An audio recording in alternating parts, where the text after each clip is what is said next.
What is the most unfunny show you watched? John Mulaney is my favorite comedian.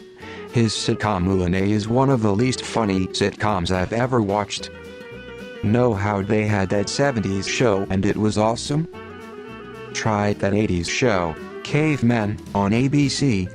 It was based on the Geico commercials that stated, "So easy, a caveman can do it." 6 episodes of What the Hell? Slightly worse was Fox's Cedric the Entertainer Presents. 6 episodes, got cancelled after 3. It was a dumpster fire. I don't watch shows really, but my friends and I watched Velma last year and my god, it was terrible. Haters Back Off was a show I found entirely devoid of humor. Someone tried to show me some Miranda Sings videos and I felt like I had lost my mind because I couldn't even understand what parts of it were supposed to be jokes. 1970s, What Happened? Starring Mike LaFontaine. Don't have to open the comments to know this is not gonna be good for Chuck Lorre. 2 Broke Girls. It was an entire show made up of bad one-liners. As someone who enjoyed Brickleberry enough to actually finish watching the show, I want to nominate Paradise PD, and I'm sure if I ever let curiosity get the better of me I'd add Farter to that list, but I have zero intention to watch it. Blockbuster.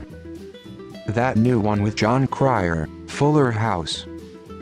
There was this Australian wannabe Archer show that came out in like 2015-16 that was so awful. Pacific Heat. I'm not joking when I say that Emily in Paris might be the unfunniest, illogical and painstaking show I've ever seen. Genuinely a terrible experience the whole way through.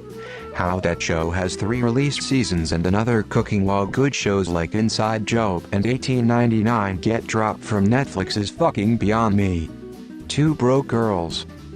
Chernobyl, maybe I just don't get Russian humor. Masked Singer. That 80s show. Big Bang Theory and 2 Broke Girls.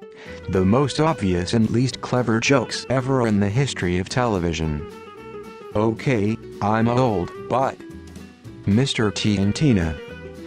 Pat Morita left his recurring role in Happy Days to star in this spin-off of Welcome Back, Kotter. It had a ton of writing talent attached to it, and the actors were all veterans, and it even had cameos from Kotter stars such as John Travolta. And it was the most painfully unfunny sitcom I ever watched. Even as a kid, I couldn't believe anyone had greenlit this. It was cancelled after a few episodes. Fortunately for Pat Morita, he had The Karate Kid a few years later to help him make a career comeback.